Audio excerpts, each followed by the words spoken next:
Hey, Hawkeye fans. I know you're down in the dumps probably after tonight's 83-75 loss by the Hawkeyes to Auburn in the first round of the NCAA Tournament. Hawkeyes go down for the second straight year. Kennington Smith also of the register in the first round. Obviously, a tough way to end.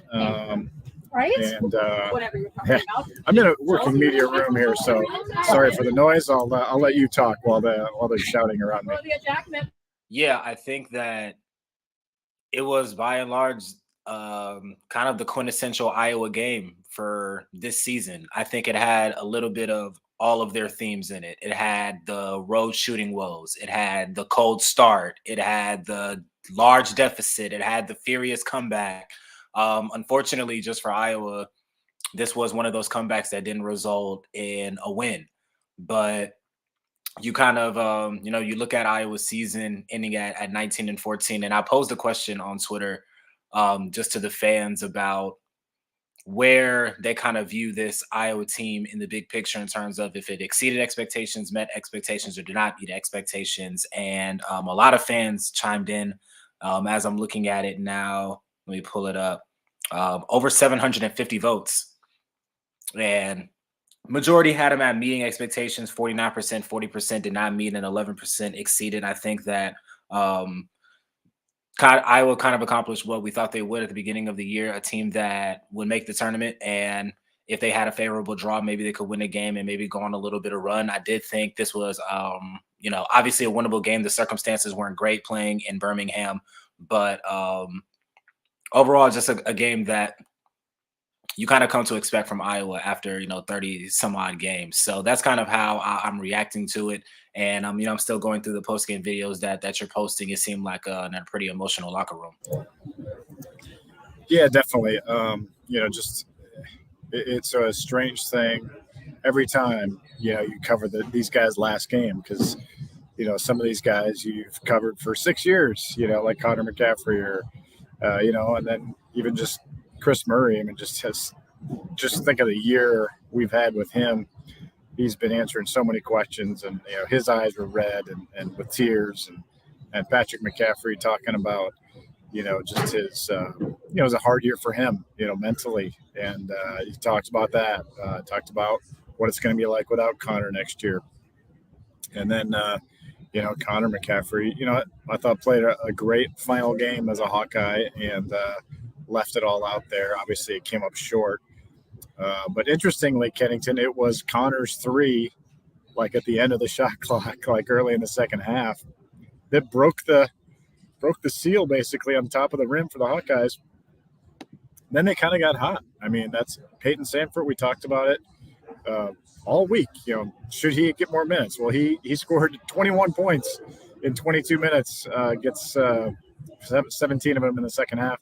You're right. This team just did keep coming. It obviously doesn't take away from the disappointment, but it really was a story of the year.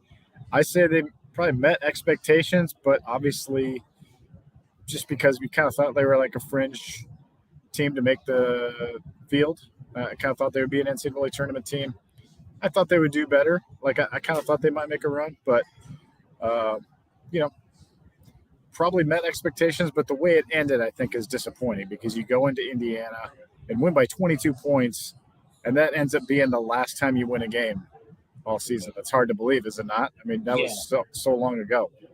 it's like, how did we end up here kind of thing. Like, so triumphant that win, and the number 2 seed in the Big Ten was theirs for the taking, and things kind of bottomed out from there. And it's kind of interesting where you said, they met the expectations, and at the end, it kind of ended on a sour note because there have been some fans tweeting me back and asking me if all three are an option because it kind of felt like all of them were encapsulated into the season. Like they were meeting them at the beginning, and then going into Big Ten play seemed like they weren't going to be a tournament team, and then they kind of go on this January run. February they start playing well, and it's like, okay, maybe this team can kind of exceed what we thought and cross that 20-game mark and finish second in the Big Ten. And then obviously it ended the way that it did. So a lot of highs and lows throughout this season. And I think that Patrick made a great point where he said that this team has been through a lot. And when you look at the entire scope of the season, obviously it was a disappointing end, but I think that this team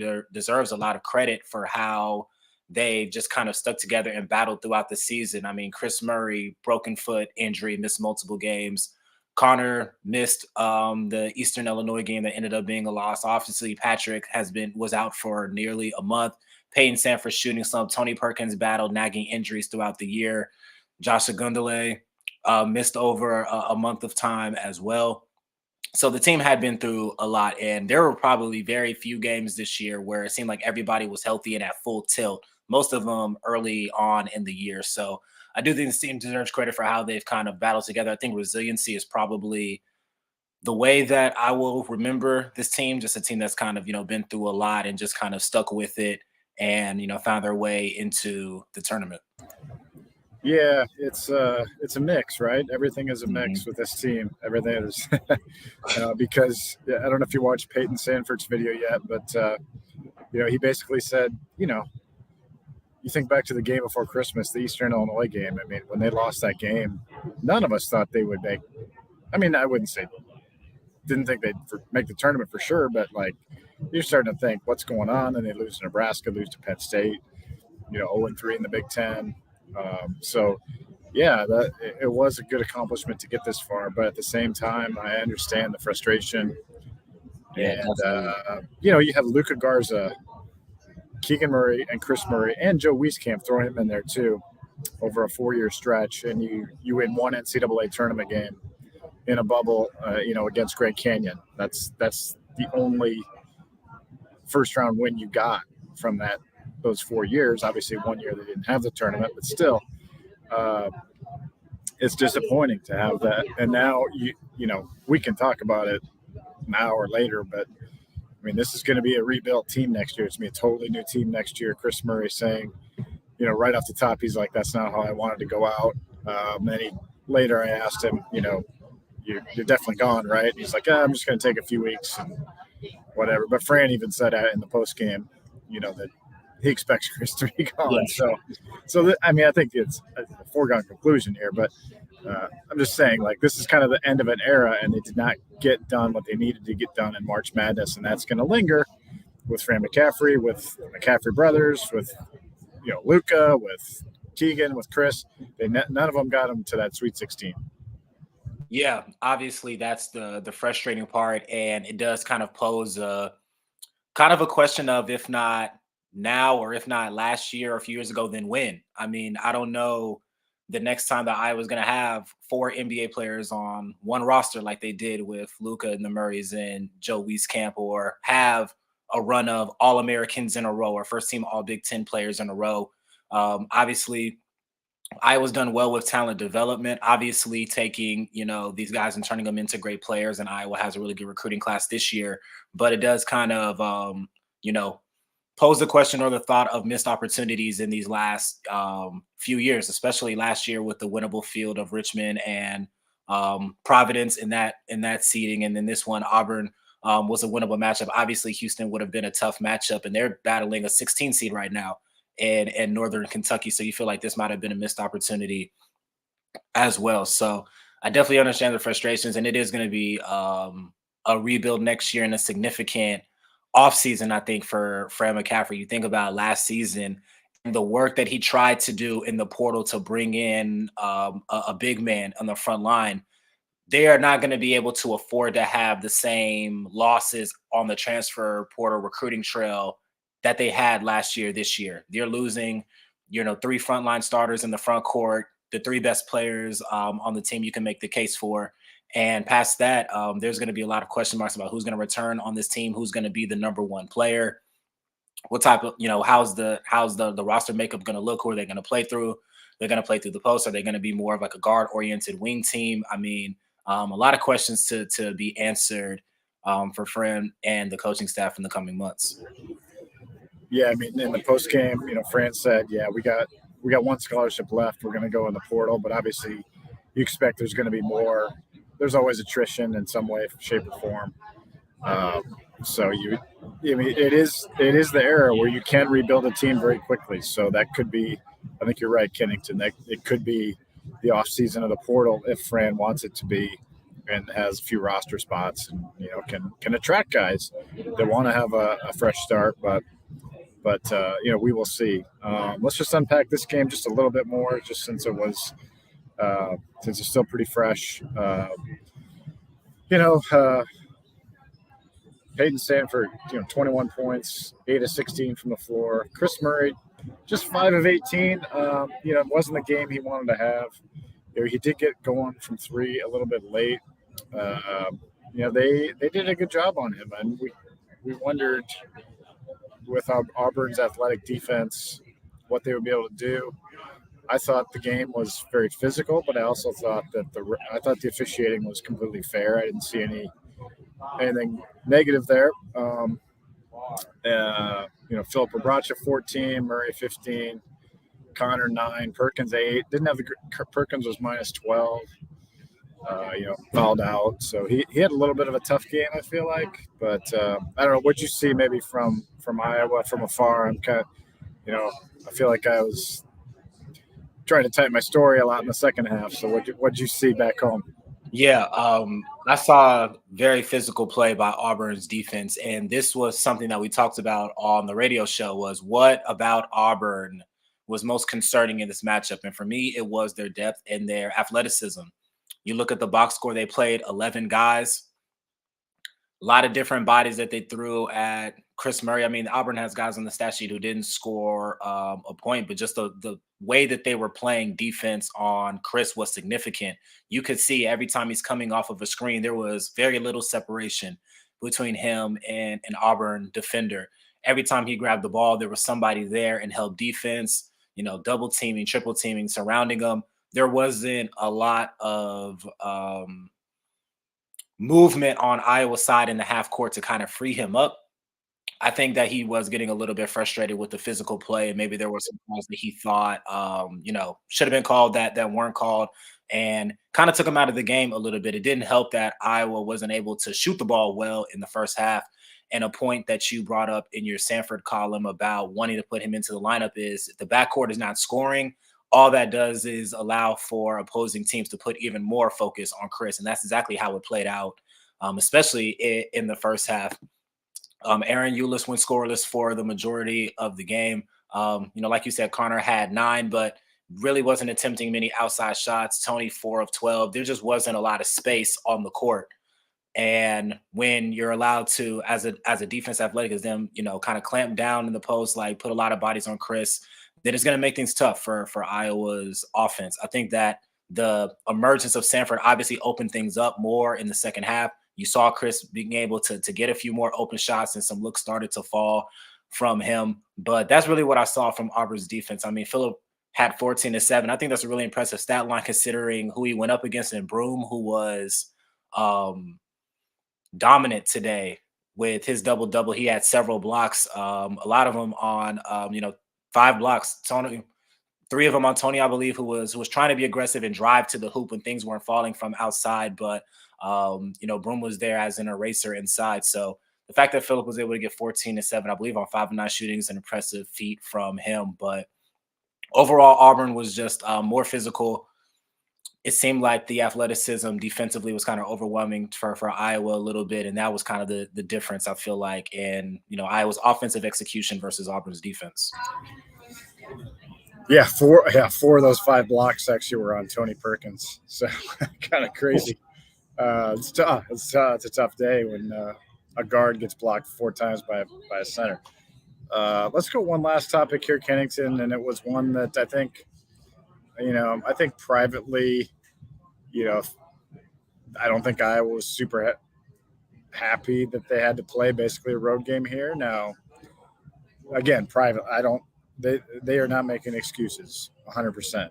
But I will say from being here, I even wrote about is this going to be a big road crowd or whatever? But being here, it was definitely a road game. I mean, you looked at you thought Alabama fans would be here rooting for Iowa. There's no Alabama fans in the stands. Those Alabama fans, they won the game this morning and they sold their late night session tickets to Auburn fans, right? And made their money back, on StubHub or wherever. So, I mean, this was absolutely a road game, and you know, I think it's a fair question to say, number one, was that fair? No, Iowa did not earn much respect in the bracket based on the way it finished, 100%. But at the same time, you know, Houston's going to be playing a road game here also as a 1 seed right on Sunday, assuming they win, or Saturday. So it is a real strange move by the committee, especially because Auburn was the lower seed. I mean, if they just made Auburn the 8 and Iowa the 9, it wouldn't be as big of a question, I guess. But, like, they actually made the lower seed the home team. And anyway, so I asked this question to Fran. I said, what if this game was in Des Moines? Would the result have been different? And I said, I know it's probably a dumb question or whatever. And he's like, no, it's not a dumb question. It would have been. And there's no question it would have been, right? Yeah, I mean, this crowd was nuts. You could feel it from TV. So I know you could feel it inside the arena. When they went on that run to go up 17 points, it felt like they were in, I don't know the name of Auburn's arena, but it felt like they were in Auburn, Alabama, right? The way that Auburn was just able to jumpstart and just get that momentum, just knocking down threes confidently. It's called Auburn. Thank you, Dargan, our producer, says it's called Auburn Arena. I don't know if that's a joke or not, but I don't either. But I mean, you could just feel the confidence coming off of, okay, not a joke. Cool. So you could just feel the confidence coming off of Auburn in the second half. All it took was one shot to fall, and they were just kind of feeding off of the crowd. Katie Johnson in particular, who was kind of a spark plug off the bench, almost to a fault, kind of playing up to the crowd. He was laid back on defense a few times, but Auburn was definitely off of that crowd, and they were into it. And I think it is a fair point of, if I was in Des Moines, would it have been a different outcome? Because it definitely would have been, a pro Iowa crowd, and we know how well they shoot when they have their kind of fans at their backs. So I think it's a fair question. I definitely think that the crowd affected the game. And as the game went on, and it kind of felt like a game that Auburn kind of wanted to play in, like a scrappy kind of like drag it out game, the crowd got more and more into it. And in the second half, they really made their difference. And that's kind of when Auburn pulled away. Yeah, let me read you a quote here, if I can find it. Yeah, he said, Auburn's Alan Flanagan says, the hometown, they came in deep and heavy. They showed out.